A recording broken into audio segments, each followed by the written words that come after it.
I heard this noise. It was sort of how can I describe it? It was like a...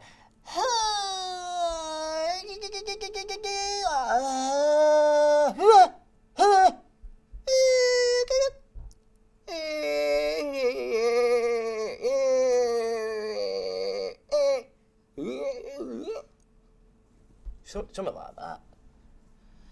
Anyway, that's the last I saw of Dave.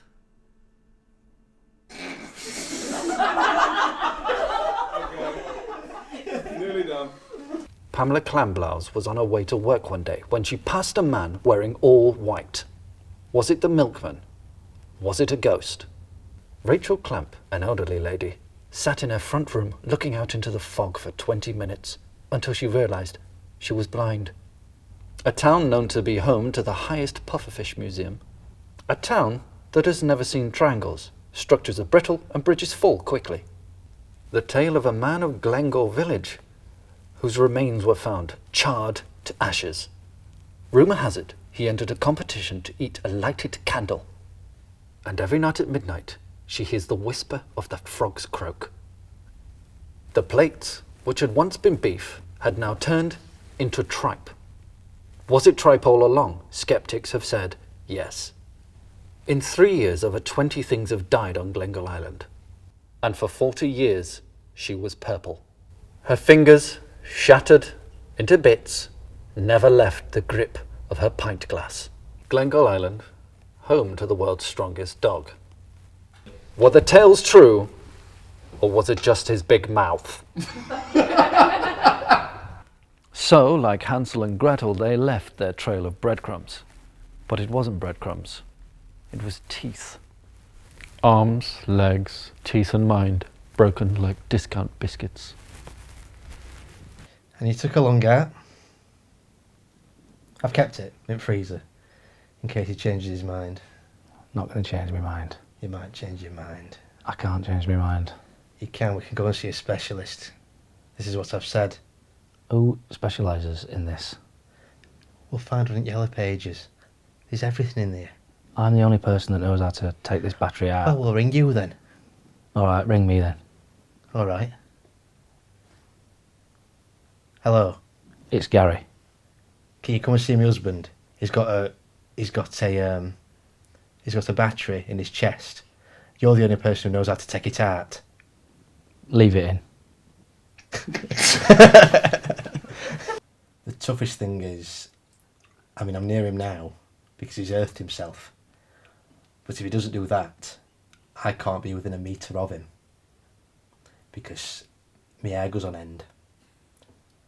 And if I'm going out of an evening, that's the last thing I need.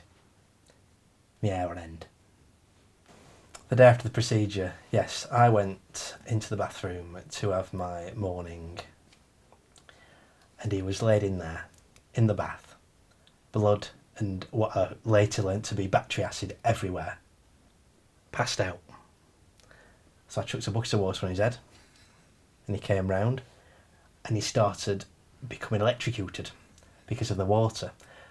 If he'd warned me that he was putting an electric battery into his chest, I wouldn't have thrown the water on him. And it wouldn't have been a surprise, would it?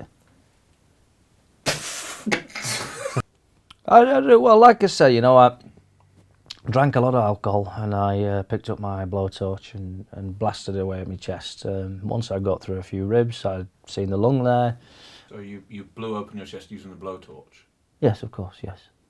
And then just pulled that out there. That was like, trying to get an eel out of a letterbox at the time. Got that out, picked up my car battery chest, where my battery, and just crammed that in there. And it didn't fit at first, but there's an old wooden shoehorn in the garage that I've got. So after a few attempts at that with some multi-purpose grease, I managed to get it in.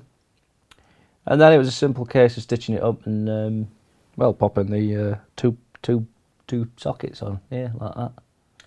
And who had to clear up the lung? Well, I was going to put the lung in the bin. Yes, and I salvaged it, put it under the tap, put it in a Tupperware box, banged it in the freezer. Because you will want it back. I know you will. He says he won't, he will. Your neighbours reported screaming on the night that you performed. performed the procedure, was it painful? That wasn't me screaming.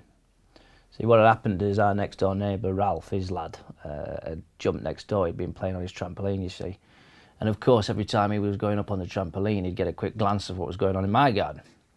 And well, what was going on is I was performing some quite terrible surgery to myself, and of course, the child, I must know a day over 5 years old, was seeing it in intermittent jumps. And he was horrified and was screaming, and he wasn't very happy. Could you describe what you saw? Well, I would imagine it was a selection of terrible images, me diving into my chest barehanded and pulling out a lung like a young native fisherman pulling out a carp with his bare hands after learning the trade and not needing to use a rod. So I imagine it was, for a young lad like that, it must have been terrifying to watch. Oh, did you see his face? Before I passed out, I did see a small boy jumping in the air, looking at me, but I thought it was an angel at the time, because I drank a lot and I was in quite a lot of pain, so I didn't know what was real and what wasn't. Well, I still need to charge myself once a night, you know, but I have considered actually solar panelling my head. His eyes light up at night. It's frightening. So, is this a bright idea? Or an idea that's not too bright? Not too bright. It's a bright idea, isn't it? That's why I did it. Not so bright. Can't believe you come down here with that to do that. You're a measly coward. You're becoming aroused, aren't you? I can see your penis through your denim. There is no consolation prize. You take the joy out of joystick. It is now safe to shut down your computer. My brain is overloaded. Error. Error. I think the game Goblins Goblet 2 is a good game. The good things about the game are you can play the part of a goblin or the part of the hero who kills the goblins. You can jump, duck, kick, or use a sword or arrow. The bad things about the game are the sound effects aren't very realistic. I would give this game 7 out of 10. I think the game Galactic Ozone is a good game. The good things about the game are you can fly a spaceship very fast. You feel like you're in space. It is lots of fun to play.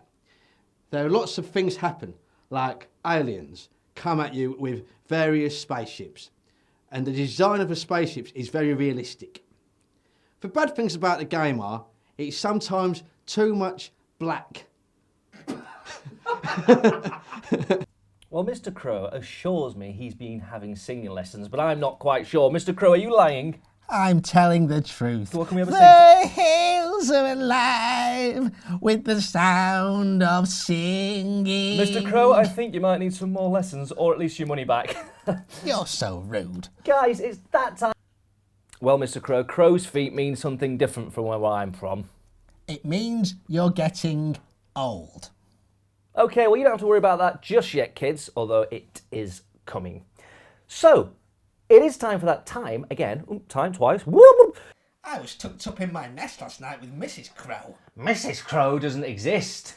You even said to me last night, I've had my hand up more puppets than I have skirts. I don't have hands. Wait, just after you said that, then you hoofed up a whole bunch of coke up your beak like a hungry Coke fiend. Coca-Cola? You've got a problem, Robbie. Yeah, I like Coca-Cola. So, a bicycle is 2. So what's this then, Mr. Crow? This is my wife, this is a knife. Remember, it has to fucking rhyme. Stop it, Craig! Stop it! Stop it! And on line 4, we've got Jessica from the Isle of Glencoe. Can you guess what this is? Okay. Last week, you may have seen my co-host, Craig Cinnamon, behaving in a very unprofessional manner. He's let himself down, me down, but most of all, he's let you down. I would like to apologise on behalf of... Apologise to me, Crow. Oh, I'm really I'm really sorry that I fucking swore. Oh, I've sworn again. I'm so sorry for swearing. Really sorry for swearing. And if my daughter's out there, call me. Get in touch. I do love you. Laura! Now tell me, Mr. Crow, do you want some more of that crow nosal powder? Oh, yes, please. I'll have a bit of the old crabble. I know you do. And you like a bit of drink as well, don't you? Oh, yeah. I love the drinks. I just never admit it when we're going live. It's understandable, Mr. Crow. I like it too.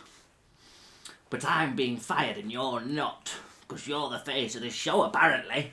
Woo! Okay, got that.